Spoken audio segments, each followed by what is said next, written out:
Chapter 764. There's always a corruption that can be used. Lumion took off his glasses and whispered, "The target should have noticed something unusual about me, but Ludwig is right beside me, giving off the mother aura from that corpse. With both of these factors together, the target will surely be highly suspicious and may seek assistance. Be prepared." If it were just the Umbella bloodline alone, Oxido might think it was merely the law of convergence at work, bringing the blasphemer of the child of God into her presence. Similarly, if it were just the mother aura from the corpse, she might become wary or suspect that the corpse's return to the earth had contaminated the local water, leading to the corruption of certain individuals. But put together, anyone who could sense these would immediately see there was a big problem. This couldn't just be a coincidence, there was clearly a dangerous trap. Knight of Swords Merrick's voice seemed to come from farther away. "We're already ready." Sensing the hidden danger and preparing even before I thought through everything and issued a reminder, they have strong spiritual intuition and rich experience. Lumion mused as he noticed Lugano, startled by his movements and deep voice, also standing up. Ludwig wasted no time in pulling the ice cream they had abandoned closer to him and happily ate away, completely unconcerned about what might happen next. Lumion's gaze swept over Lugano and Ludwig before moving to Franca and Jenna, who were enjoying their dessert. He was now considering a critical question. Should they act together or separate like they did in the morning? If the earlier speculations were broadly accurate, then the bait phase to lure out Oxido should already be over. What lay ahead would likely be probing attacks from the Shaman King and her companions. In that case, moving together would allow them to better receive protection from the Temperance faction, without worrying that Oxido might strike at a less guarded spot and capture one or two as hostages. But if the attack was fierce enough to force the Temperance faction's hidden forces into a defensive position, staying together could lead to total annihilation. Which choice was safer and more reasonable in this environment was a decision the team leader needed to make.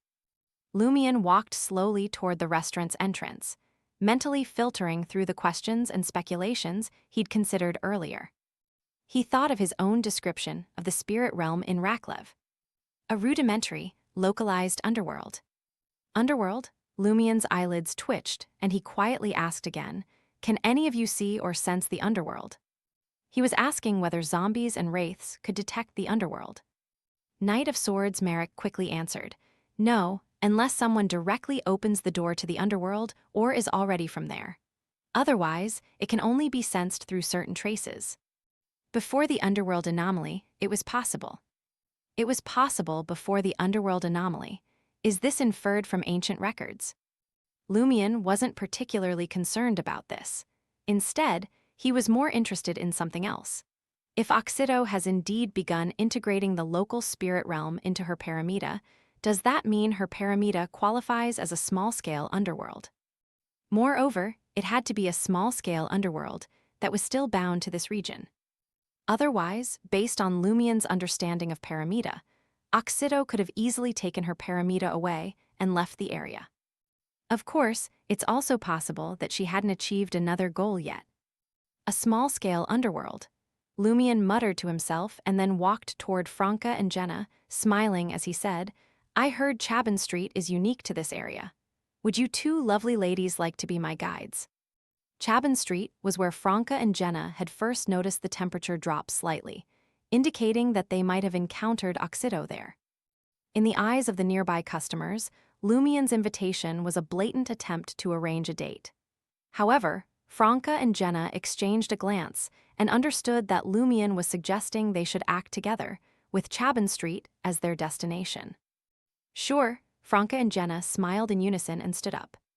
This left those around them somewhat stunned. Are they that easy to invite? If I'd known, I would have plucked up the courage to ask.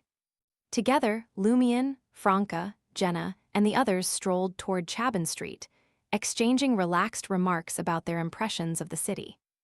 About 15 minutes later, they reached the street predominantly occupied by locals.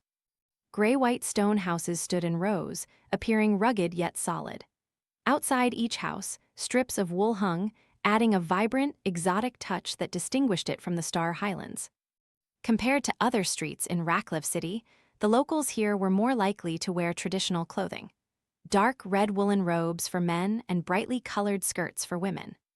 Similarly, many of them carried skull amulets of various designs, some mottled and brown with wool wigs, some painted purple, green, and red, and some holding caramel-colored tobacco from East Balam between their teeth.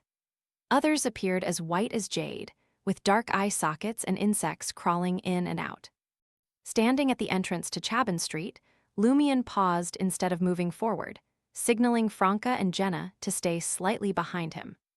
He then took something out of his traveler's bag. It was a golden mask, with the area around the eyes and the face painted in either black or white. It was an Eggers family mask, crafted by Death himself. Since this pure gold mask was initially designed to help the living sense and enter the underworld, and was directly created by the deity who ruled over death and the underworld, wearing it might reveal something related to the underworld within a certain range. In the Raklev region, the local spirit realm was akin to a small, rudimentary underworld. If the local spirit realm had really been integrated into Oxido's Paramita, seeing it would be equivalent to seeing that Paramita, revealing Shaman King Oxido. Without hesitation, Lumian donned the golden Eggers family mask. His breath rapidly cooled, becoming increasingly still. His body went cold in an instant, losing the sensation of life, and his blood ceased to flow. Through the golden mask, Lumian noticed the surroundings dimming slightly, with the colors fading and the temperature dropping a little. Apart from that, everything appeared normal. So, this is the world through the eyes of the undead? I can't see any trace of that spirit realm. Is it hidden deeper due to being integrated into Paramita? I can sense the spirit world directly, but can't detect the underworld. No wonder one has to wait for an opportunity to enter the underworld instead of simply locating it and teleporting there after wearing the Eggers family mask. Lumian muttered silently, not giving up on his original theory, and tried to stimulate the lingering aura of the Blood Emperor. The purpose of activating Alistair Tudor's lingering aura was to highlight the seal left by the underworld Taoist. This powerful being from Franca's world was clearly related to the pathways of death, darkness, and warrior. According to Madame Magician, he might have also had contact with the deranged Death and made some agreements. His seals could potentially enhance the Eggers family's masks. As a slight pain pricked his right palm and the cold, rotten sensation spread, Lumian's vision abruptly changed. Along the entire Chaban Street, the fabric strips hanging from the walls lost their color and turned gray, while the people walking there became inexplicably blurry, as if shrouded in thick fog. However, the skull amulets they wore remained unusually clear, their colors even more vivid by contrast. Lumian also saw pale or dark red flames ignite in the hollow sockets of those human skulls, flickering and exuding an eerie chill of death. In that instant, Lumian realized he was seeing the spirit realm of Raklev. It overlapped with the entire Raklev area, where spirits wandered in the shadows while humans lived openly. Standing on the edge of the spirit realm, Lumian didn't attempt to step inside, but instead searched from a distance for any signs of Paramita's presence. He saw a vast black cloud hanging over the sky in the direction of Lake Dalsh, saw some skulls floating midair on the streets with ghostly childlike figures flickering within their burning sockets, and saw how the wilderness below the mountains seemed to have encroached directly, blending into the city seamlessly. As expected, Lumian immediately had a clear realization. Oxido is inside this Paramita, which has merged with the spirit realm. With this understanding, the first thought that flashed through Lumian's mind was, my mission ends here. Next, I'll lend the Eggers family's golden mask to the Knight of Swords and the Temperance faction, leaving them to organize their forces to enter Paramita and fight Oxido, while we return to Trier to avoid the potential danger. But on second thought, Lumian realized that wouldn't work. Because if they only had the Eggers family's golden mask and not the underworld Taoist seal, even a wraith wearing it wouldn't be able to directly see Oxido's mutated Paramita. A possibility vaguely came to Lumian's mind.